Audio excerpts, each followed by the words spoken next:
Vous avez donc la parole.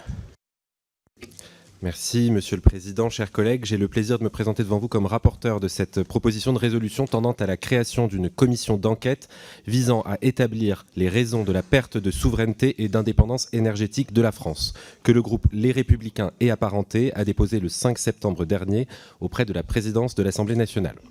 En application de l'article 140 de notre règlement, je cite, les propositions de résolution tendant à la création d'une commission d'enquête sont renvoyées à la commission permanente compétente. Il appartient ainsi à la commission des affaires économiques de se prononcer sur cette proposition. Le président du groupe Les Républicains et Apparentés, M. Olivier Marleix, avait indiqué dès le 31 août faire usage du pouvoir confié à certains présidents de groupe par l'article 141 de notre règlement.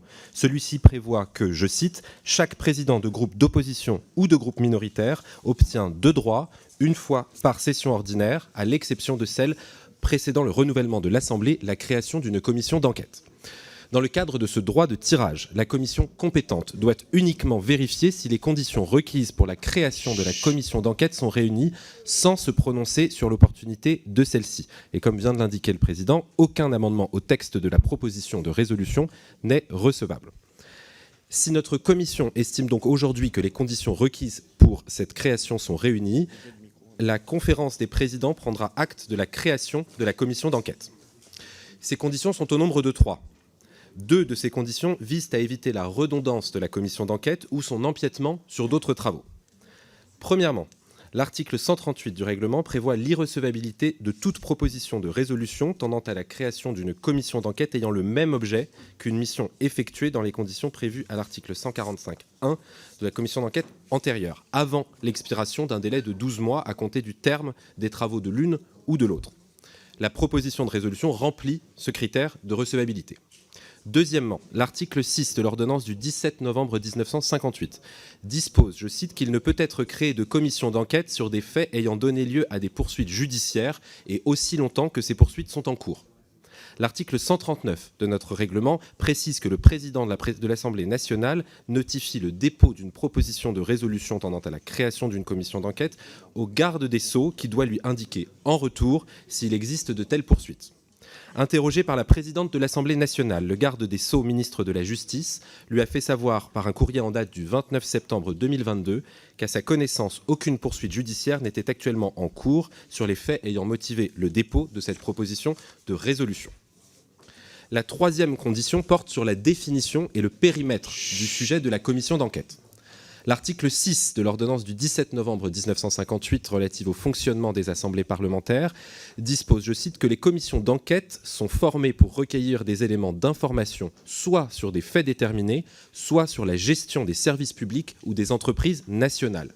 Cette condition est réitérée à l'article 137 du règlement qui prévoit que les commissions d'enquête doivent déterminer avec précision soit les faits qui donnent lieu à une enquête, soit les services ou entreprises publiques dont la commission doit examiner la gestion. Dans le cas présent, la proposition de résolution vise à créer une commission d'enquête chargée d'établir les raisons de la perte de souveraineté et d'indépendance énergétique de la France sous la présidente de François Hollande puis d'Emmanuel Macron. Fin de citation. L'exposé des motifs de la proposition de résolution permet d'en savoir davantage sur les faits et les gestions publiques en cause. Cet exposé souligne la hausse substantielle des importations d'électricité ces dernières années et il met en avant les alertes du gestionnaire du réseau de transport d'électricité, RTE, sur l'approvisionnement en électricité de la France en 2022 et 2023 et les craintes relatives à d'éventuelles coupures de courant le prochain hiver.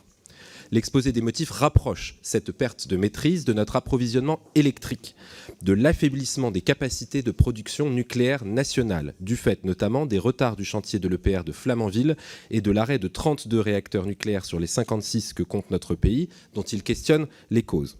À ce jour, il convient de préciser que le nombre de réacteurs nucléaires à l'arrêt est désormais de 26. L'exposé des motifs interroge à ce propos les politiques publiques menées depuis 2012, qui ont acté la fermeture de la centrale nucléaire de Fessenheim, arrêté le projet Astrid et favorisé les investissements dans les énergies renouvelables, qui l'oppose aux politiques menées à la sortie de la Seconde Guerre mondiale et après le premier choc pétrolier, qui se sont attachés à construire l'indépendance électrique française en développant une importante industrie nucléaire civile. Les auteurs de la proposition questionnent plus spécifiquement les décisions des chefs de l'État en fonction depuis 2012. Je rappelle que constitutionnellement, comme les auteurs de la proposition ne sauraient l'ignorer, une commission d'enquête parlementaire ne peut mettre en cause la responsabilité réelle ou hypothétique des présidents de la République dans l'exercice de leurs fonctions. En revanche, elle est dans son rôle lorsqu'il s'agit d'évaluer les politiques mises en œuvre par leur gouvernement. Il découle donc de l'exposé des motifs que l'objectif premier de la commission d'enquête est de comprendre les raisons de la perte de cette indépendance énergétique et de la perte de la souveraineté qui en découle, mais aussi d'en déterminer les causes politiques et les éventuelles responsabilités, en particulier au niveau de la définition des politiques énergétiques nationales et de leurs choix stratégiques. Les objectifs que la commission d'enquête entend poursuivre apparaissent ainsi décrits avec une précision suffisante. J'exprimerai cependant quelques réserves sur son périmètre. En premier lieu, si le dispositif de la proposition de résolution évoque l'indépendance énergétique de la France au sens large, tout son exposé des motifs ne traite que des problèmes de la production et de l'approvisionnement électrique de notre pays. Il serait cohérent que la commission d'enquête ne s'attache qu'à ces questions déjà vastes et diverses. J'observe en second lieu qu'une recherche méthodique, impartiale et complète des causes de la crise actuelle ne saurait s'arrêter aux 2 derniers quinquennats, et j'insiste sur ce point.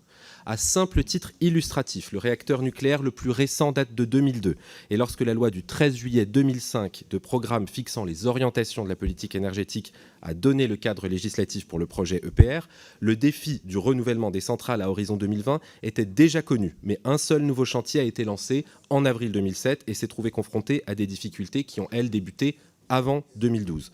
Les productions électriques alternatives, issues des énergies renouvelables, n'ont elles-mêmes que très peu progressé dans les années 2000, en dépit des interrogations sur notre avenir énergétique déjà présentes. Il paraît ainsi pertinent d'examiner de la même façon les choix d'investissement des précédents quinquennats dans les capacités de production nationales.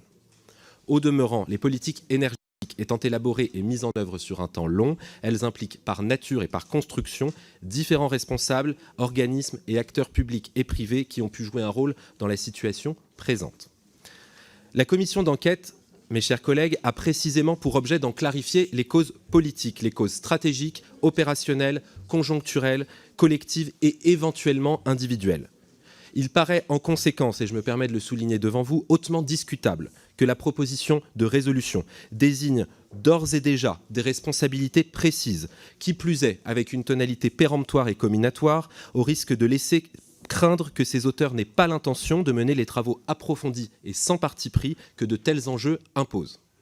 Enfin, je ne m'étendrai pas sur la violence des attaques personnelles que développe son argumentaire, des attaques qui ne reposent que sur les hypothèses des auteurs, pour le moment, et qui sont d'autant plus illégitimes et déplacées que la personne concernée ne peut y répondre. En conclusion, la création de la commission d'enquête demandée par le groupe Les Républicains et apparentée dans le cadre de son droit de tirage est recevable d'un point de vue juridique. Toutefois, si je ne peux amender le texte de la proposition de résolution pour en expliciter la portée, j'insiste sur le fait que le bureau de la future commission devra repréciser le périmètre de ses travaux au regard des exigences de légalité et d'efficacité d'une commission d'enquête. Je vous remercie.